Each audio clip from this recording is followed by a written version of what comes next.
Hey guys, Greg and Carl here today, and this is the brand new Tethrd FAS Pack, and we're going to show you our exact breakdowns for we're hunting in the rut right now. Yep. The first week of Missouri, or the first week of the rut in Missouri, and these are our exact packs. We're going to show you how we're using them.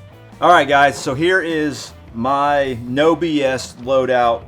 Been hunting out of this pack, you know, since day one. Like Greg said, it's first week of November here in Missouri, and this is exactly how I've been running. I literally went out to the Forerunner, grabbed the pack, and set it here on the table. So this is exactly, you know, there's not a bunch of stuff in here with tags on it that's never been used. This is what I am using. And obviously, the climbing method to end all climbing methods. Don't one stick. It's a bad idea. Just we'll let him have his fun with it. But look at that. Look how nice that is. It is. I will admit, it does pack very nice. But hey, not everybody can one stick. It's okay.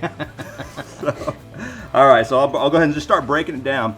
So there's the little mini one stick there. And that's held on with the compression kit, Yep, right? that is one of the two larger male-female buckles on the compression kit, and I've got it patched in to one of the tab loops on the regular Predator pack, and I am running the regular Predator here. I've got a couple of our medium molly pouches attached to there, and then I have a small one here. Now basically in the small, right now I don't have anything in these. Well, yeah, I do. I got some in there. Oh, I got an extra headlamp in this one. I went to all LED, rechargeable LED stuff this year. Been really happy with just various brands, working really well. So that's what I have in there. Sometimes I'll have just a little bottle of water or something like that. I did find that the medium pouches are absolutely perfectly sized to hold one Gen 1 reveal cam, its antenna, and its mount. Works great. So you don't have to go digging through a pack whenever you're setting camp. It's right there on the outside. This one is empty here. I was running my Thermacell in it whenever it was really bad. Mosquitoes were pretty terrible this year. Thermacell with some extra fuel cartridges and the little loader thing. Yeah, the little mats. Yeah, go in there nicely. This little pocket here, I've got an extra Yost finger tab for my longbow. I've got a cork and a lighter for some paint. Nice. Face paint there. This is a little line tender. I have one of these attached to the carabiner end of my one stick rope. This is Innovating the Outdoors is the name of this guy's company. It's a TPU 3D print thing, and basically it's just attached to my rope and it clips to the rope, and it keeps it in place, so whenever I'm making a move it doesn't loosen and want to slide down. Chapstick, it gets windy. I keep a little reflective clip right here, so if I'm crossing a creek with my hip waders or the river, or I need to mark something, and generally this is for whenever I drop my waders off and I'm going to hunt, I'll just hang one of these above my waders so I can find them when I come out in the dark. And that's all that's in there. Got my Predator in here. I do keep a little extra bow hook there. I don't have to use it very often, but sometimes I'll get in a really trashy tree where I got multiple trunks where I can actually hang some stuff behind me instead of having it right here where I have really tight quarters. So that's it for that. That's a lot of capacity already. You didn't have it full, but if this was full, that's a lot of stuff. Yeah, you can put a lot of stuff in there for sure. Yeah. And you can see they just line up really nice on there. You can throw one of the great big ones on there, but I've been running these all season. Early season I was running just this Predator pack, and it worked out great, you know, just for quick hunts whenever it was really hot.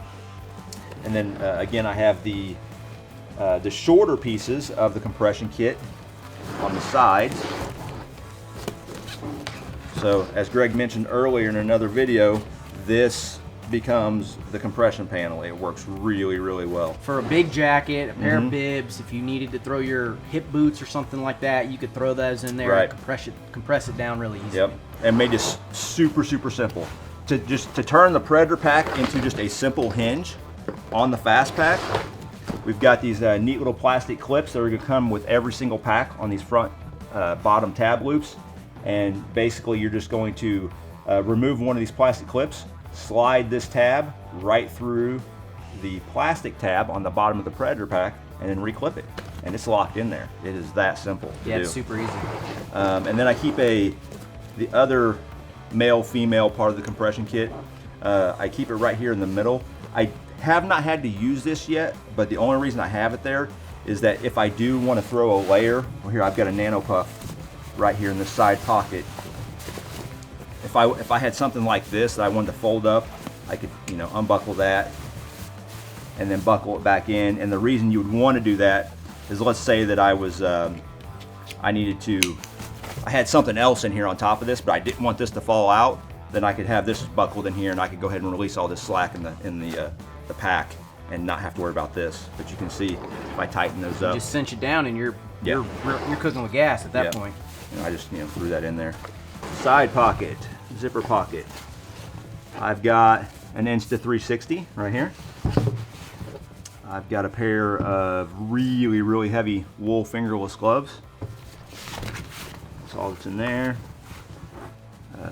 Got a little waffle grid fleece beanie there. That's all that's in that pocket. And, you know, and my pack is like by far, it's not even close to loaded to capacity. You could put, I mean, we call these the bowling ball pockets. This is SAM 1 material. It's a 4-way stretch material. I mean, you can just put a ton. And when I get to my breakdown, I'll show you how I use those bowling ball pockets, because I use both of them every hunt. I've been running my phone for a camera this year. It's been working pretty well, so I'm gonna keep doing it, I guess. But I've been running the Lone Wolf pocket arm with a little custom mount on top of that for my phone. Just magnetic. Little magnetic jobby here. You just slap your phone right there, and yep, pretty cool. And then that's all I have in that pocket. Now, generally, where that puffy coat was at, I'll have I'm a coffee drinker, so I'll have a coffee thermos that goes there for the most part, and that will be either strapped here or inside the pack. I've got a spare MVP in there. Got a net gator here, and that's all I have there. So we're all empty there. Moving around to the front, I can't see, so I have I can't see this. I can see that, but not this. I've got a little marsupial gear. I don't even know what he calls this thing. It's like a water bottle holder. I don't know what I can't remember what Jim calls this thing. But yeah, it's just a cool thing. My readers go in there, and they're right there on that front shoulder strap, so that works cool. And then I've got another little pouch here by Jim over at Marsupial. This is where I put my cell phone in, and it works slick. Little milkweed dispenser there, stays right there. And then I've got my S-beaner with this end gate removed, and that clips right to my hip strap. So that is all for the outside of the pack. So we'll get into the top lid, and this is the lid that has the pass-through. That is one of my favorite pieces that we built into this pack. That pass-through lid. That pass-through lid. I use it every hunt. Yeah. It works well. I only keep a few things in it. I keep a lot in there. You stuff it full? I stuff it full. Okay. Go ahead and laugh. But how many bucks have I Love called the it? can call. Love it. Public land, guys. I'm telling you, you hit them just right when they're silly. It works. When they're in close, like you're a trad guy, so you need them inside 15 yards. And if it's thick and they're out 40, 30, 40, 50 yards, that little guy will bring them in. Well, that 10-point I got my longbow this year. Yep. I mean, this is a visual call for me. That's a great video, by the way. If you haven't seen that, watch Carl kill that 10-point. Yeah, watch what I did with this, because it worked. I could see him and see how he was responding to that, and I knew how much to do it or not to do it. Dude, don't even. This is a Coast rechargeable LED light, and I'm showing you the brand and everything because Menards carries these, Lowe's. They're like $20 everywhere you go. Just go get one. They're awesome. It's got the medium, high, and red, and then off. It's that simple. And the cool thing about this light that I think every freaking light should have, you hold this in for 5 seconds, it locks it. You got to hold in for another 5 seconds to unlock it. This thing cannot come on in your pack, no matter where it's at, if you have it locked. That's a pet peeve of mine. Get into your pack and it looks like the sun in there when you open it up and you're like, great, how long's this been on? So check out one of those. There's another little LED flashlight. Here's my primary finger tab for my longbow. And then I've got a Woodhaven grunt call there. And then I've got a little gear tether here for range finders that type of thing. And I keep clipped to one of the zipper pulls in here. I have a little tether on my phone, and I can just plug that onto my phone so I won't drop my phone to the ground. So Greg said this was his favorite pocket. This has quickly become my favorite pocket. This was kind of a last minute, not last minute. Wasn't on the first few It prototypes. was not on the first few. I call it the wallet phone keys pocket. And for me, it's the last things that go into my pack when I leave the truck. Wallet phone keys. They just drop right in there. It's easy to get to. I like that it's kind of flat and it keeps your keys from jangling around. Yeah, they don't jangle around because it's nice and flat. It doesn't have any volume, extra volume added to it. But it has a little keychain or key keeper in there. You can clip anything you want to that right in the center of it. I've got a little minimalist bino harness in there. And that's about it right now. But and to be honest, that's about the extent of the typical organization that we built into this pack. I don't know if you're like me, but most packs, they've got all these little dividers and pen holders and little pockets and just little useless stuff that you never really end up using. I know at least I didn't, and so we purposely left basically all that stuff out. It trimmed some weight, it trimmed bulk, it trimmed extra material, it trimmed processes for stitching. So we just left all that stuff out of there on purpose. Yeah, that's like That's pretty much it. Yeah, except for the one other pocket that's in there. But right. So yeah, there's the wallet phone keys pocket right there, and then inside the main, I've got just a stocking cap there. I gotta pull this out and hand it to you real quick. Okay. That's a prototype knee pad. Not much of a prototype. I've been using them for like 3 years. Well, I know, but it's not refined yet. Okay. We're refining it. Fair enough. So it's pretty ugly, actually, but we're working on it. I've got a soft shell windproof jacket there. That usually goes right on over the top of the Nano Puff. And then I've got some Vortex 8x32s. Yeah. Got some Vortex 8x32s. Love these little things for whitetail hunting, especially for bow hunting in the hardwoods. You just don't need big obnoxious monoculars, in my opinion. So 8x32s, these little dudes weigh 15 ounces and hang them from my hip strap. And then down here in the bottom, I've got my kill kit. I keep some marking ribbon in there, some more reflector tapes in there. I've got a Havalon, an extra flashlight. I've got a little iron will skinning knife there. And I also have enough game bags. If I need to do a full pack out, I can with the game bags that are in there. So that's my kill kit. And got an Anker 10,000 milliamp hour charger there. And this is a little charging wire for headlamps. Thing there. And then I have a couple extra pieces of a compression kit. Just in case. Just in case. Yep. Cool. So that's pretty much it there. And when you unzip it, like Greg said, there's one more pocket here. And this is a long pocket that goes down into, let's get that loosened up a little bit. So there you go.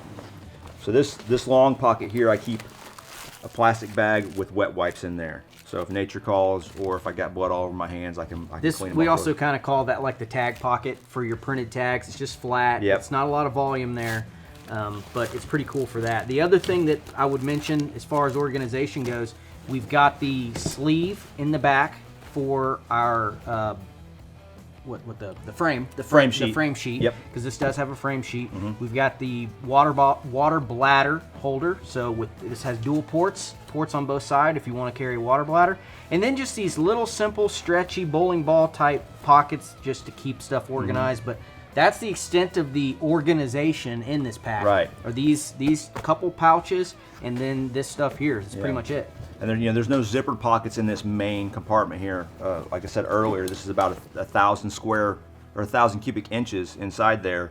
And this 4-way stretch material on these pockets, same as on the outside. They just work. They work so well. If you just want to keep this one cavernous pocket, they're just out flat and out of the way. You can throw a 3-liter water bottle in here, or water bladder in there, and like Greg said, hook it right up to that strap, and it's good to go. And here in a little while, when I'm showing some other features of the pack, we'll get into the frame sheet and all that stuff. That'll be in a separate video. Yeah. We've got a separate video with how to fit the frame sheet to your back, because it's got a bendable aluminum stay and an HDPE or HPDE, high density HDPE frame sheet, and then the aluminum stay. And when that's a separate video, we'll show you guys how to fit that to your back. Yep. I think that's about it. Yeah, so let's pack up your stuff, and then I'll bring mine up here and we'll go through mine. Okay. My turn. This is my pack. Been using it all season. Actually used it this morning in Missouri, first week of the rut. I rattled in 4-point, too small to shoot, so I didn't shoot them. So this is literally how I set up my pack. We'll just start with the 2 bowling balls. Actually, no, we'll start with the sticks first. So I use the compression kit on top of my Predator XL, and I have my 4 1 sticks. They go just like that, 1 buckle. They happen to just fit. Oh, I got leaves in here from this morning. Sorry, Carl, I'll clean that up later. No, you won't. I'll clean it up. But the sticks are 1 sticks, which that's 4 pounds. God, they're wonderful. If you don't have the 1 sticks, you're wrong. They fit like they were made to fit right there on top of the Predator XL pack. So that's what goes on the outside, 4 1 sticks. Next, we'll start with I'll just go ahead and get the Predator pack out of the way. I don't have all the stuff on here like Carl did. There's a lot of real estate there if you want. There's a lot. I could put a lot of stuff there. I just like being able to put my 1 sticks flat, so I don't use anything. Right. Plus, I don't need it. But those 2 medium molly pouches actually would run really nice right here, and they would kind of sandwich in those 1 sticks. They would really act nice. as a little bit of a container. They'd act as a system. container. Yeah. I might do that. hold those in I might there. add them on there. That's a good idea. So there's that, and then my Predator. Can't show you that. Carl instructed me I'm not allowed to show you part of it, so I got to sneak it out. Ditch it on the floor. Now, Okay. go. So there's Predator XL. That's what I run with the VersaLink. Love it. Then I tie this on to clip onto my saddle as we're coming back. And then I have the little rubber gear tie. Put that on my lineman belt. It's really awesome. You've been running that for... I've been running that for half a decade at least. Yeah. So that is the actual Predator XL that I've been using for probably 3 years right there. Boom! So that is my outside of my pack. Now let's start with the bowling ball stuff. Net gator, First Light, ultralight net gator. I use these mechanics gloves. These happen to be in multicam, but that's just what I had from the Army. So those are what gets used. In this pack, I normally keep my water bottle or a Gatorade bottle, limb saw. I keep reflective tacks, Bright Eyes, a little container like that for marking trails, marking blood, marking whatever. What was in that gum? It was just some random pocket I found. I also carry 1 screw-in bow holder for you just never know when you might need it on a wonky tree or something. Where it's legal, I keep that in there. I rarely use it, but that's there. Then I've got another secret product. This is I don't know if I can show that or not, but No, probably not. that's a secret product that lives in there as well. And that's it for, oh wait, oh that's just trash. That's it for this side of the expandable pockets. Now you notice my pack has got some multicam on here. That's just because when we were testing all the different materials building that, they didn't have this particular material in a Coyote or a Ranger Green. So this is a 1000D material. It's a really thick material. It's like bomb and bomb proof some more. So I've got the only multicam one in the world, so you can ask if you want multicam, and if enough people want it, we'll make it. But mine is cool, and it's the only one in the world, so I'm excited about that. On the left side, Carl mentioned this earlier. I keep my whole camera arm system, because I run a bigger camera, which you'll see in a minute.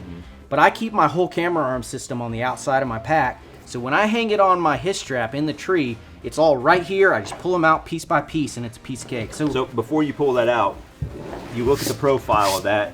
And this is what I mentioned earlier in the sizing of this pack on a separate video, is that we're giving you that 600 to 800. There's like a 200 cubic inch window there, and it's specifically for things like this. You look at how Greg loads his out compared to how I do mine. The expansion capabilities of this material and these pockets and how they're designed, it's really, really cool. Like he could even, there's plenty of room there. I can throw a 32-ounce Nalgene bottle in here with his camera arm and take it out even more. It works really, really well. Now, and I like it like this on purpose. It might make a little more sense for some people to throw it in the main pack. Maybe not make more sense, but you could also put that in the main pack. It's probably how most people do it. I like it here because of what I just said. When I hang it on the pack, this is literally, I'm like this, I hang my pack right here. I literally have access to all the stuff that I need without having to dig into my main pack, and I'm ready to go. So everything you actually put on the tree is readily accessible. So this is my camera, my fluid head for the camera. That lives right there, which, by the way, before I pull it out, this is the compression strap. So whenever I go to put my sticks on, boom, it captures that. Everything is nice, secure. It cannot fall out. It's impossible. So that's my fluid head that I'm using. It's a pretty inexpensive one from Amazon. Then I've got the new 4th Arrow satellite arm, which I really like, 3-piece arm. That lives right there on the pocket. And then I've got the satellite base that lives in the bowling ball pocket. So that whole jobby right there, there's your camera arm kit right there. All on one side, all on the outside. All on one side, piece of cake. It's quiet, it's easy access. And then in this side zipper pocket, this is my call pocket. And again, I keep this on this side on purpose. So when I'm in the tree, that is facing me. So if I'm in a call, like now, it's first week in November, I'm using the calls quite a bit. I've got all my calls right here. I've got my grunt tube, nothing special, just like everybody has. I've got a rattle bag, and I've got the can call. So that's my call pocket. It all lives right there. And that is everything that I keep on the exterior of my pack. On the back, Carl had the cool little pockets here. I don't do those. I could, I just don't. But like Carl, I do keep a little S-beaner with the gate removed, so it's easy to strap onto my his strap, and it's a piece of cake. That's it for the exterior of my pack. So now we'll go into the top lid of my pack. Like I said, I keep a lot more in here than Carl does. Oh my gosh, dude. Yeah, I know. It looks like Radio Shack in It's here. a lot. So this again, this is the, like Carl called it, the key phone wallet or key wallet. Wallet phone keys. Wallet phone keys pocket. Same job here. I've got in the top lid, I keep Insta360 for my second angle for when I'm self-filming. I keep my headlamp. I keep my rangefinder, so it's easy access. I keep my lighter and my cork, just like Carl, for if I want to paint my face. I don't use it very often. And then I've got my battery bank for charging my Insta360. Oh, you've got a little DIY hook on your I made a little strap. Yeah, I made a little Kydex hook, so it just pops right into my his strap. It's actually pretty cool. I made a whole video on this on my channel, but my 360 cam goes just like that. You pop this in your his strap, you can move it 360 degrees around the tree, so you can get any angle with your 360 cam. I like that a lot. That's everything that's in the lid here. Now, normally I would put my insulation in here, and oh yeah, I do have it. Okay, so here in the main pocket now, I've got the First Light Source jacket. This is new for this year. I love this thing. It's that Primoth gold. Man. It's awesome. Love this jacket. That goes in the main pocket. Then I've got my big camera. That goes in the main pocket, and it's obviously protected with the insulation so it doesn't get jostled around too much. Then I, like Carl, have the same Vortex binos, those 8x32s, Diamondbacks. They're perfect for timber hunting. If I was going to be somewhere where I could see 300, 400, 500 yards, probably wouldn't choose these. I'd probably choose the Vortex, like the Viper series, maybe a 10 by magnification. But these work great for timber hunts for me. Then, just like Carl, I've also got my kill kit, and it's pretty much a mirror image. You notice how many times he says "just like Carl"? Well, Carl copied me. No, Yeah. Don't Yeah, believe everything. Avalon, probably the same as you guys kill kits. These aren't that fancy, Yeah. but I keep my reflector tabs for blood trailing. I've got gloves, I've got TP, I've got gloves, I've got... So you don't have game. You I have do- a I game do- bag. Yeah, Okay. trash Keep bag. on. I just carry trash bags. Ah. Learned that from Warren Womack. He just uses trash bags, compactor bags. So if you're gonna do a loadout, like carry meat in your pack, you won't get blood and Compactor crap. bag. Everything. Yep, exactly right. Kill kit, pretty simple, pretty standard. And then in the little organization pouches, just like we saw with Carl's, I keep a few things. I keep 2 Versalinks. These go with me everywhere just because you never know. You're going to hunt a giant tree, possibly, and you can't get your rope around the tree. Use a Versalink. These are 8 or 9 foot, so you can get around another tree. You forget something, you need a ratchet strap something down, tie it, whatever. These Versalinks they're just so versatile. I see what you did there. Those live in there. And then I've got trail markers like Carl he said earlier he keeps one. I keep a bunch. So if I'm going in somewhere and I think I'm going to hunt it, maybe I'm going to hunt it that afternoon, but then I'm going to come back and hunt it in the morning, a lot of times I will mark my trail in and out with these removable clips. And Greg actually gets lost a lot, so he has to use those to find his way I out. keep these in my pack, so I have them blood trailing. There's a million uses for these things. I use them all the time. And then this is my ultralight bino harness. That lives in there. And that's it. That's my whole loadout for a November rut hunt in Missouri. You don't keep anything in the long skinny pocket then? I don't. I have in the past, but I don't right now. So I've got nothing in there. So that's it. Awesome. Hey, that's how we set up our packs. This is no BS. This is not made for TV. This is what we're actually using this morning, and it shows you how versatile, how much crap you can take to the woods, even with a minimalist loadout. I can climb any tree in America that I can physically climb. That's not too big. Right. I can climb any tree in America. I can stay warm. I've got my binos. I've got camera gear. I've got insulation. I've got everything. I've got a kill kit. That's everything. So. And if you look at the spread on the table here, I mean, yeah, that was all in there. And even when Greg broke his out, yes, he runs a full set of sticks on there, but it wasn't that bulky or cumbersome. It's because we spent so much time on this thing. Again. It has everything you need and nothing that you don't. So that's it. Make sure you watch the other videos that we did about the FAS Pack. It's for all saddle hunters. That's our pack. We're super excited about it. Watch the video where Carl and I break down the actual construction, but this is really helpful to see. So I'm glad we did this video. Yeah. I think this is going to help a lot of people understand how useful this pack is. So that's it. Check out the FAS Pack. It's available now.